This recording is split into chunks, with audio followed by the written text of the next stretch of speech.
Raja Belshazzar mengadakan perjamuan yang besar untuk para pembesarnya, 1.000 orang jumlahnya, dan di hadapan 1.000 orang itu, ia minum anggur.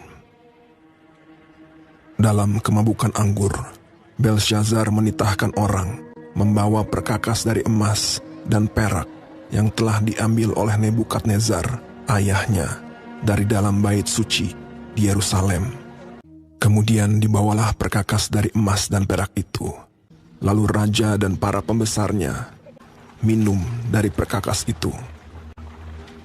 Mereka minum anggur dan memuji-muji dewa-dewa dari emas dan perak, tembaga, besi, kayu, dan batu. Pada waktu itu juga, tampaklah jari-jari tangan manusia menulis pada kapur dinding istana raja. Dan raja melihat punggung tangan yang sedang menulis itu. Lalu raja menjadi pucat, dan pikiran-pikirannya menggelisahkan dia. Sendi-sendi pangkal pahanya menjadi lemas, dan lututnya berantukan. Kemudian berserulah raja dengan keras, supaya para ahli jampi, para kasdim, dan para ahli nujum dibawa menghadap. Tetapi semua orang bijaksana dari raja tidak sanggup membaca tulisan itu dan tidak sanggup memberitahukan maknanya kepada raja. Sangatlah cemas hati Raja Belshazzar, dan ia menjadi pucat, juga para pembesarnya terperanjat. Lalu dibawalah Daniel menghadap raja. Bertanyalah raja kepada Daniel, "Engkaukah Daniel itu, salah seorang buangan dari tanah Yehuda?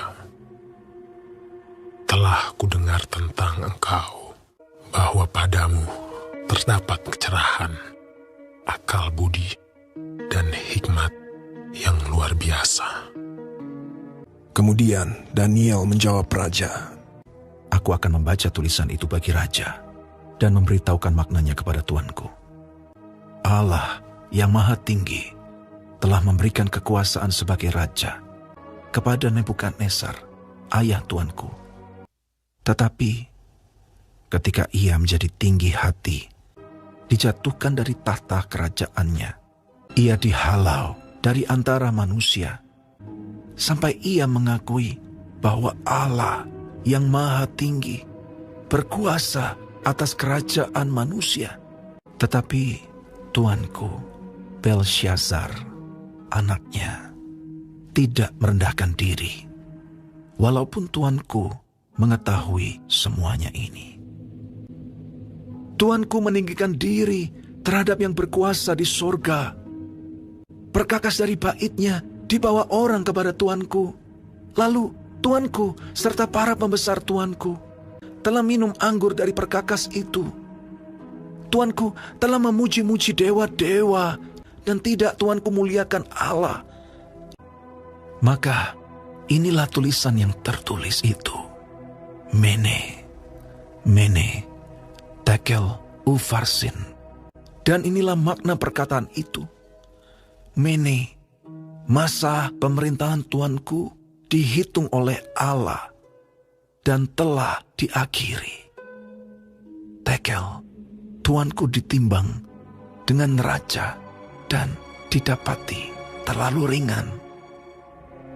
Peres, kerajaan tuanku dipecah dan diberikan kepada orang Media dan Persia.